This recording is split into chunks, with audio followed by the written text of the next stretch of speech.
Welcome to my channel. పాపని kidnap చేయడానికి వచ్చిన మురళికి ఊహించని షాక్ ఇచ్చిన పద్మావతి. నిజంగానే పాపని పద్మావతి దగ్గర నుంచి కిడ్నాప్ చేయడానికి మురళి వచ్చాడా? అసలు ఏం జరిగింది? పద్మావతి మురళికి ఎటువంటి షాక్ ఇవ్వబోయింది అనేది తెలుసుకోవాలనుకుంటే వీడియోని తప్పకుండా లైక్ చేసి ఛానల్ని సబ్స్క్రైబ్ చేసుకొని పక్కనే ఉన్న గంట సింబల్పై ఆల్ అని క్లిక్ చేయండి. పాపకి అన్నప్రాసన చేయాలని చెప్పి ఫంక్షన్ అయితే చేస్తూ ఉంటారు. అప్పుడు ఇక దివ్య అయితే మురళితో చెప్తూ ఉంటుంది, ఏంటి బావా నువ్వేమో సైలెంట్గా ఉన్నావో, వీళ్ళు మాత్రం పాపకి అన్ని ఫంక్షన్లు చేసుకుంటూ చాలా సరదాగా గడుపుతున్నారు, నువ్వు మాత్రం ఏమీ పట్టనట్టు అక్కడే ఉండిపోయావు అని అంటూ ఉంటుంది. దివ్య అయితే అసలు నా భవిష్యత్తు ఏంటో, నా గురించి నేనే ఆలోచించుకోవాలంటేనే భయమేస్తుంది, నా జీవితంలో మంచి రోజులు వస్తాయా లేదా అని నాకే అనుమానంగా ఉంది అని దివ్య అంటూ ఉంటుంది. అప్పుడే చెప్తూ ఉంటాడు మురళి అయితే, ఆ ఇంట్లో వాళ్ళందరూ ఆనందంగా ఉండడానికి, ఆ పాప వాళ్ళ దగ్గర ఉండడానికి కారణం ఎవరు అని అడుగుతూ ఉంటాడు మురళి అయితే, ఇంకెవరు బావా కారణం, పద్మావతియే కదా, ఆ రోజు నీ దగ్గర నుంచి పద్మావతియే కదా తీసుకొచ్చింది అని అంటూ ఉంటుంది. దివ్య అయితే పద్మావతి తీసుకొచ్చింది కాబట్టి ఆ ఇంట్లో అందరికీ మళ్ళీ దగ్గర అయిపోయింది, పద్మావతిని అందరూ పొగుడుతున్నారు, కానీ ఈరోజు రేపు అన్నప్రాసన జరుగుతుంది కదా, ఆ రోజు మాత్రం ఆనందం వాళ్ళ కళ్ళల్లో ఉండదు, చూడు ఏం చేస్తాను అని అంటూ ఉంటాడు మురళి అయితే. హాస్పిటల్లో పాపని నర్సు వేషంలో వచ్చి కిడ్నాప్ చేసినట్టు మళ్ళీ ఇప్పుడు పాపని కిడ్నాప్ చేయవు కదా అని అంటూ ఉంటుంది దివ్య. నేను చేసేది అదే అని మురళి అయితే అంటూ ఉంటాడు. వద్దు బావా, మళ్ళీ వాళ్ళకి ఎందుకు దొరికిపోతావు అనవసరంగా, దొరికిపోతే మొత్తం గుట్టు రెట్టయిపోతుంది అని దివ్య అంటూ ఉంటుంది. ఈసారి మాత్రం నా ప్లాన్ ఫెయిల్ అవ్వదు, ఆ పద్మావతిని చంపైనా సరే పాపని నేను తీసుకువెళ్తాను అని అనగానే, అసలు ఆ పాప నీ పాపే కాదు, అలాంటప్పుడు ఎందుకు బావా అంత తాపత్రయం పడుతున్నావో అని అంటూ ఉంటుంది దివ్య. నా పాప కాకపోయినా విక్కీ దగ్గర ఉంది కాబట్టి తను ఈ పాపే మన పాప, నువ్వు సంతకం పెట్టు అని అరవింద్ని బెదిరించవచ్చు, అందుకనే నేను ఈ ప్లాన్ చేశాను, రేపు చూడు ఏం జరుగుతుందో అని మురళి అయితే ఫోన్ పెట్టేస్తాడు. మురళి అలా ఫోన్ పెట్టేసిన తర్వాత అప్పుడే దివ్య బావ ఏం చేస్తాడో ఏంటో ఏమీ అర్థం కాలేదు, ఒకవేళ బావ దొరికిపోతే నేను కూడా బయటపడిపోతాను, ఏం జరుగుతుంది, నాకేంటో టెన్షన్గా అనిపిస్తుంది అని దివ్య అయితే టెన్షన్ అవ్వగానే అందరూ కూడా రెడీ అవుతారు. పాప అన్నప్రాసన కార్యక్రమానికి అందరినీ కూడా పిలుస్తారు. పార్వతి అలాగే వాళ్ళ పద్మావతి వాళ్ళ నాన్న కూడా వస్తారు. వచ్చిన తర్వాత పార్వతిని మళ్ళీ కుచ్చులైతే మామూలుగానే అవమానిస్తూ ఉంటుంది. అప్పుడే ఇక నారాయణ ఉంటాడు, నీ బుద్ధి మాత్రం నువ్వు మార్చుకోవే, మన వియ్యపురాలు వస్తే చాలు నీలో ఉన్న రాక్షసి బయటకు వస్తుందా, ఇప్పటి వరకు కోడలు చేసిన పనులన్నీ కూడా మెచ్చుకున్నావు, ఇంతలో ఏమైంది నీకు అని నారాయణ కుచలాన అయితే తిడుతూ ఉంటాడు. తర్వాత పద్మావతి అయితే పాప అన్నప్రాసనకి అన్ని ఏర్పాట్లు జరిగాయి, నాకు ఈరోజు చాలా ఆనందంగా ఉంది, వదిన మీరు దగ్గర లేకపోయినా సరే పాపకి అన్నప్రాసన చాలా వైభవంగా చేస్తున్నాము, ఈ పాపే మీ పాప అని అసలు విక్కీ సార్కి తెలిస్తే ఎంతో ఆనందపడతారు, కానీ విక్కీ సారు ఆనందం మా అక్క కళ్ళల్లో నీళ్లు, ఏమి చూడాలో అర్థం కాక నిజాన్ని నా గుండెల్లోనే దాచిపెట్టుకొని ఉన్నాను వదిన, ఏదో ఒక రోజు నిజం బయటపడుతుంది, నిజం బయటపడినాడో ఏం జరుగుతుందో, మళ్ళీ విక్రమ్ సారు నన్ను ఏమన్నా అపార్థం చేసుకుంటారని నాకే భయమేస్తుంది అని అనుకుంటూ ఉంటుంది పద్మావతి అయితే మనసులో. తర్వాత ఇక పులివేషం వేసుకొని మురళి అయితే ఎంట్రీ ఇస్తాడు అన్నప్రాసన దగ్గరికి. అయితే ఈ పులివేషం వేసుకున్న అతన్ని ఇక్కడికి ఎవరు రమ్మని పిలిచారు అని నారాయణ అయితే అతని దగ్గరికి వెళ్తాడు. వెళ్ళి అసలు నిన్ను ఇక్కడికి ఎవరు రమ్మని చెప్పారు, మేమేదో సింపుల్గా చేసుకుంటున్నాం, నువ్వు ఎందుకు వచ్చావు ఇక్కడికి, నిన్ను ఎవరు పురమాయించారు అని అడుగుతూ ఉంటాడు. అదేనండి నన్ను విక్రమ్ సార్ గారే ఇక్కడికి రమ్మన్నారు అని అంటూ పులివేషం వేసుకొని మురళి అయితే నారాయణతో చెప్తూ ఉంటాడు. అప్పుడు ఇక నారాయణ అయితే ఓహో అందరికీ ఎంటర్టైన్మెంట్గా ఉంటుందని విక్కీ అరేంజ్ చేసి ఉంటాడు, సరే అయితే నువ్వు వచ్చిన వాళ్ళందరినీ రిసీవ్ చేసుకో అని చెప్పి నారాయణ లోపలికి వెళ్ళిపోతాడు. అలా నారాయణ లోపలికి వెళ్ళిపోయిన తర్వాత ఇక ఆర్య అయితే పులివేషం వేసుకున్న మురళి దగ్గరికి వస్తాడు.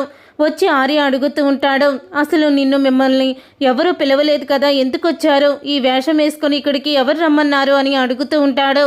అప్పుడే మురళి అయితే నన్ను నారాయణ గారు రమ్మన్నారు అని అంటూ ఉంటే, సార్ అని నారాయణ్ని పిలుస్తూ ఉంటాడు. పులివేషం వేసుకున్న మురళి అక్కడే నుంచొని అందరినీ ఆహ్వానించు అని నారాయణ అంటూ ఉంటాడు. ఓ నాన్నే పెట్టుంటారు అని ఆర్య అనుకుంటాడు. మీ అందరినీ భలేగా బురిడి కొట్టచ్చు అని అనుకునేలోపు విక్కీ అయితే అక్కడికి వస్తాడు. విక్కీ వచ్చి అసలు ఎవరు నువ్వు, ఎందుకు వచ్చావు ఇక్కడికి అని అడుగుతూ ఉంటే, అదేంటి సార్, ఆర్య సార్ మీకు చెప్పలేదా, ఆర్య సారే నన్ను రమ్మని పిలిచారు అని అంటూ ఉంటే, ఓహో ఆర్య నిన్ను ఇక్కడికి రమ్మని చెప్పాడనమాట, సరే వచ్చే వాళ్ళందరికీ కూడా నువ్వు మంచి ఎంటర్టైన్మెంట్ ఇవ్వాలి అని అంటూ ఉంటే విక్కీ, ఇస్తాను సార్, వాళ్ళకి ఇస్తాను, మీకు కూడా పెద్ద షాకే ఇస్తాను అని మురళి పులివేషంలో ఉండి అనుకుంటూ ఉంటాడు. ఇక దివ్యకి అనుమానం వచ్చేస్తుంది. దివ్యకి అనుమానం వచ్చి పులివేషం వేసుకున్న మురళిని పక్కకి తీసుకువెళ్తుంది. పక్కకి తీసుకువెళ్తే, ఏంటి మేడం, ఎందుకు నన్ను పక్కకి తీసుకొచ్చారు అని అంటూ ఉంటాడు. నాకు తెలుసు బావా, పులివేషంలో వచ్చింది నువ్వేనని, ఇంకా చాలు నీ నాటకం అని అంటూ ఉంటుంది దివ్య. అయితే అప్పుడే మురళి తన ముఖం మీద ఉన్న మాస్క్ని తీస్తాడు. అలా మాస్క్ని తెయ్యంగాల్ని అప్పుడే ఇక దివ్య అయితే, ఏంటి బావా, ఎందుకు ఈ వేషం వేసుకొచ్చావో, అసలు ఏం జరుగుతుందో నాకు అర్థం కావటం లేదు బావా అని కంగారు పడిపోతూ ఉంటుంది దివ్య. అయితే అలా కంగారు పడుతూ దివ్య అయితే, ఇక్కడి నుంచి వెళ్ళిపో, ఒకవేళ నువ్వు వాళ్ళ కంట పడ్డావంటే ఆ రోజు దెబ్బలతో వెళ్ళిపోయావో, ఈసారి ప్రాణాలు కోల్పోయి వెళ్ళిపోతావో, ఇంత రిస్క్ మనకు అవసరమా, ముందు వెళ్ళిపో బావా అని అంటూ ఉంటుంది దివ్య. అయితే అప్పుడే ఇక పద్మావతి అయితే దివ్య పులివేషం వేసుకున్న అతనితో మాట్లాడడం దూరం నుంచి పద్మావతి చూస్తూ ఉంటుంది. పద్మావతి దివ్య దగ్గరికి రావడం గమనించిన మురళి వెంటనే మాస్క్ వేసేస్తాడు. మాస్క్ వేసేసుకున్న తర్వాత పద్మావతి దగ్గరికి వస్తుంది. ఏంటి దివ్య, ఇతనితో మాట్లాడుతున్నావేంటి, అసలు ఇతన్ని ఎవరిక్కడికి తీసుకొచ్చారు అని అడుగుతూ ఉంటుంది పద్మావతి. అయితే అప్పుడే నన్ను నారాయణ గారు పురమాయించారమ్మా అని అంటూ ఉంటాడు పులివేషం వేసుకున్న మురళి. అయితే ఇక్కడికి వచ్చే వాళ్ళకి ఎంటర్టైన్ ఇవ్వమని చెప్పారు అని అనగానే, ఓహో మావయ్య గారు మిమ్మల్ని పిలిపించారన్నమాట, అయినా నువ్వు ఇతనితో మాట్లాడుతున్నావేంటి, లోపలికి పద అని దివ్యని పద్మావతి అయితే లోపలికి తీసుకువెళ్తుంది.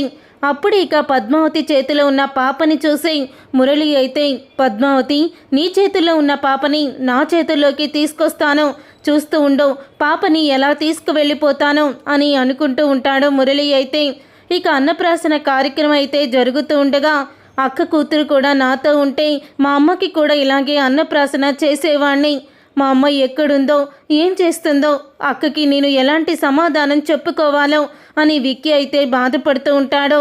అప్పుడే పద్మావతి, మీ అమ్మగారు మిమ్మల్ని వదిలి ఎక్కడికి వెళ్ళరు సారో, త్వరలోనే మీ కళ్ళ ముందుకి వస్తారు అని అంటూ ఉంటే ఇంతలోకి అనాథాశ్రమం నుంచి అతను పెద్ద ఆయన అయితే వస్తాడు. అనాథాశ్రమం నుంచి వచ్చిన పెద్ద ఆయన అయితే, ఓహో పాప మీకు దొరికేసిందనమాట, పాపకి అన్నప్రాసన కూడా చేస్తున్నారు, చాలా బాగుంది, మీ ఇంటి దగ్గరికి అడ్రస్ తెలుసుకొని వచ్చాను, పాప దొరికిందో లేదో తెలుసుకోవడానికి అని అంటూ ఉంటాడు పెద్ద ఆయన. అయితే అయ్యో మీరు అనుకున్నట్టు ఆ పాప మా అక్క వాళ్ళ అమ్మాయి కాదో, మీరు ఇచ్చిన వాళ్ళు ఊరి నుంచి వెళ్ళిపోయారని, ఎక్కడికి వెళ్ళారో కూడా తెలియదని వాళ్ళ ఇంటి వానరు చెప్పాడు.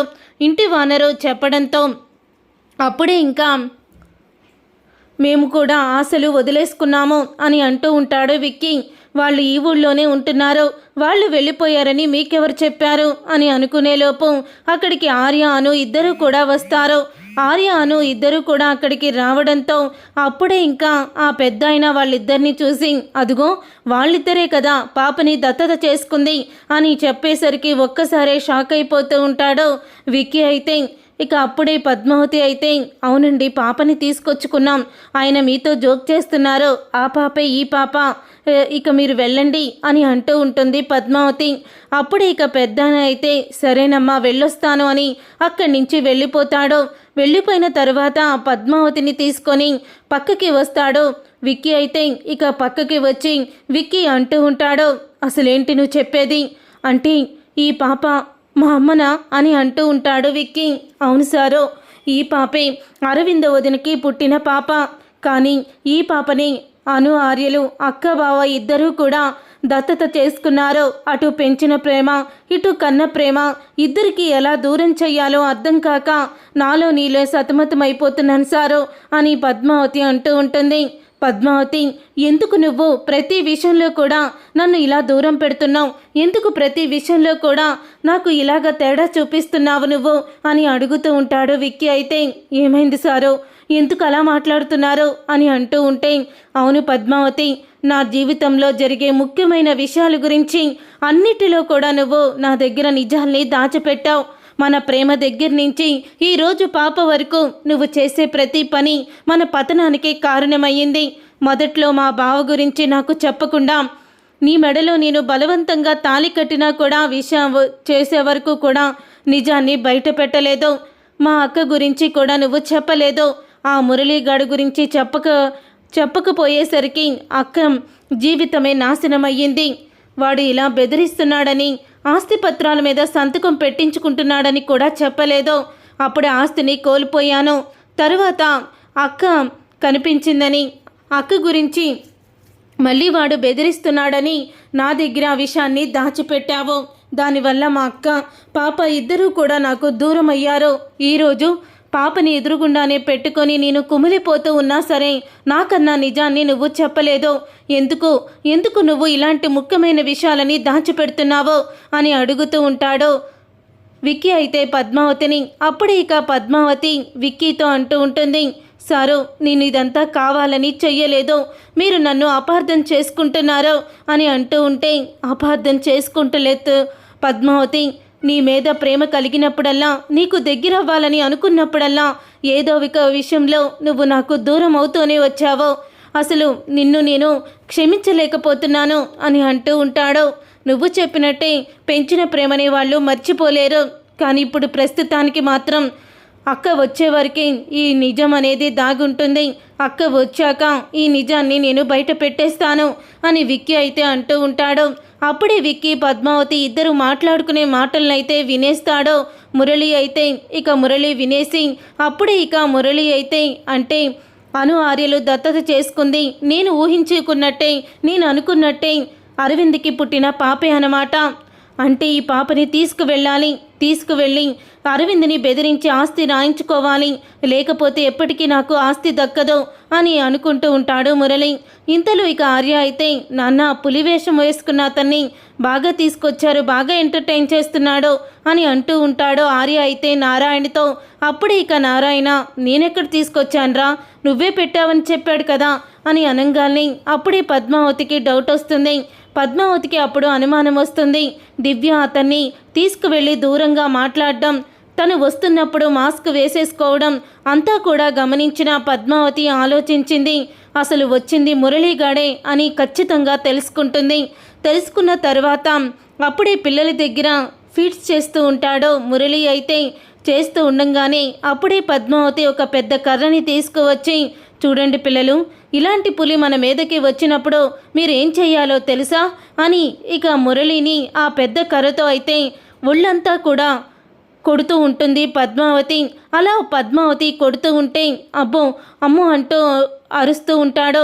పులి ఇలాగ అరవదు, మీదకి దూకుతుంది, నువ్వు కూడా అలాగే చెయ్యి, పిల్లలు చూడు ఎంత ఆనందంగా చూస్తున్నారో, ఇవన్నీ కూడా ఎంటర్టైన్ చేయడానికే కదా నిన్నిక్కడికి తీసుకువచ్చింది అని పద్మావతి అయితే కర్రతో చితక బాదుతూ ఉంటే అప్పుడే దివ్య వచ్చి, అదేంటో దినా అతన్ని అలా కొడుతున్నావో అని అడుగుతూ ఉంటుంది. లేదు దివ్య, పిల్లలు చూడు ఎంత ఆనందంగా ఉన్నారో, ఎంటర్టైన్ చేయడానికే కదా, ఏముంది ఒక 2 ఏళ్ళు ఎక్కువిస్తాను అని పద్మావతి అంటూ ఉంటుంది. అప్పుడే మురళి అయితే, మీ డబ్బులు వద్దు, మీరు వద్దు అని అక్కడి నుంచి పారిపోతాడు. అలా పారిపోయినా మురళిని చూసి, ఇంకోసారి గనక పాప కోసం వచ్చావంటే ఈసారి కత్తితో పొడిచేస్తాన్రా నిన్ను అని మురళి గురించి మనసులో అనుకుంటూ, వసే దివ్య, తొందరలోనే నీ బండారం బయట పెట్టిస్తాను అని అంటూ దివ్య గురించి కూడా అనుకుంటూ ఉంటుంది. పాప అన్నప్రాసన మాత్రం అందరి చేతుల మీదుగా చాలా వైభవంగా జరుగుతుంది. అలా జరిగిన తరువాత పాపం బావ పద్మావతి చేతిలో మళ్ళీ తన్నులు తిన్నాడు. ఎలా ఉన్నాడో ఏంటో, చాలా బాగా కొట్టింది అని దివ్య అనుకుంటూ ఉంటుంది.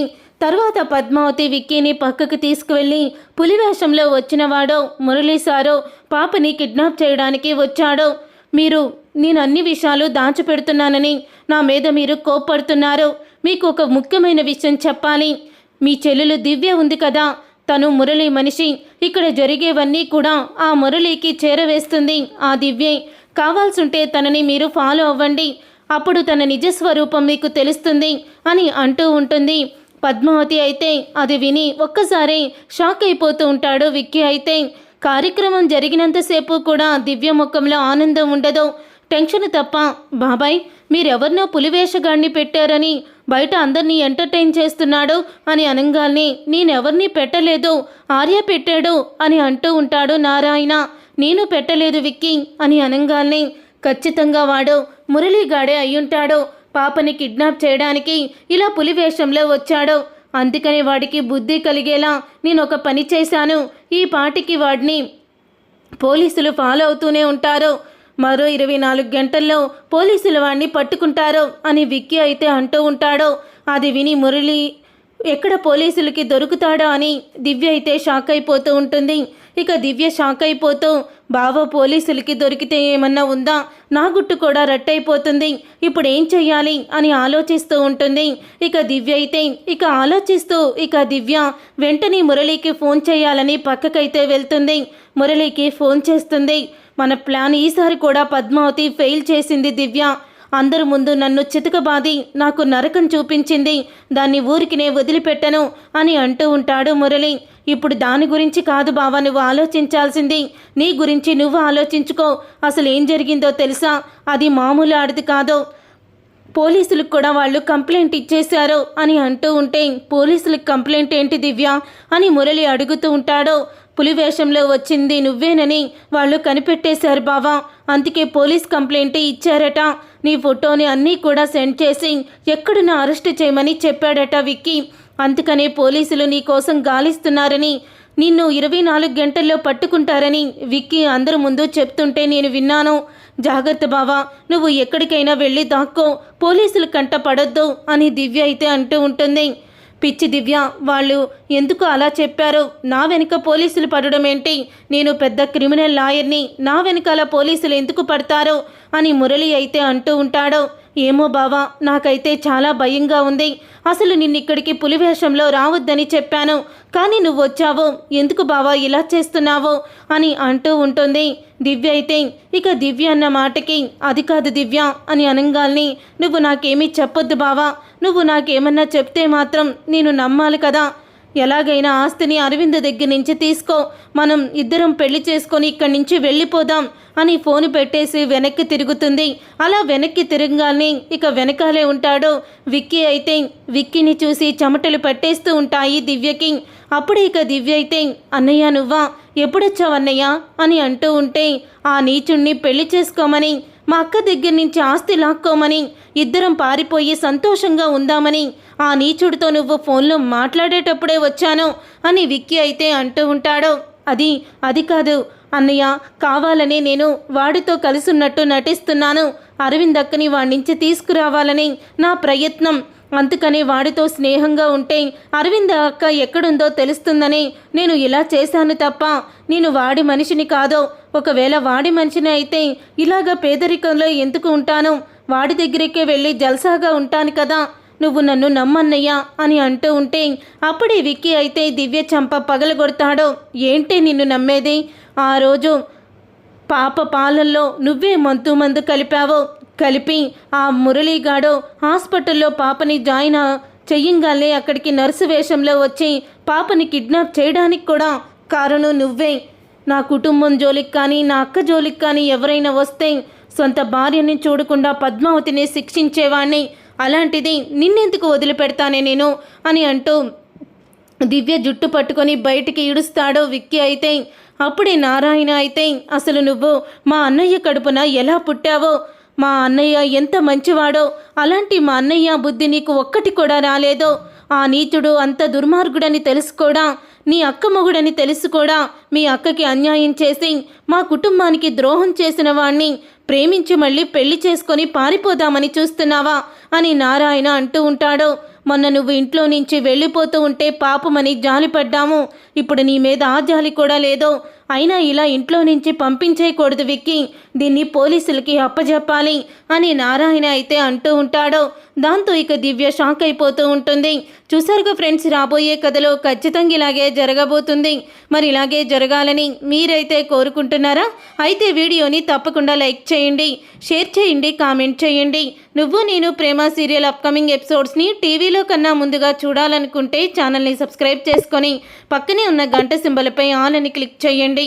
అప్పుడే మేము పెట్టే ప్రతి వీడియో మీరు మిస్ కాకుండా చూసేవచ్చు.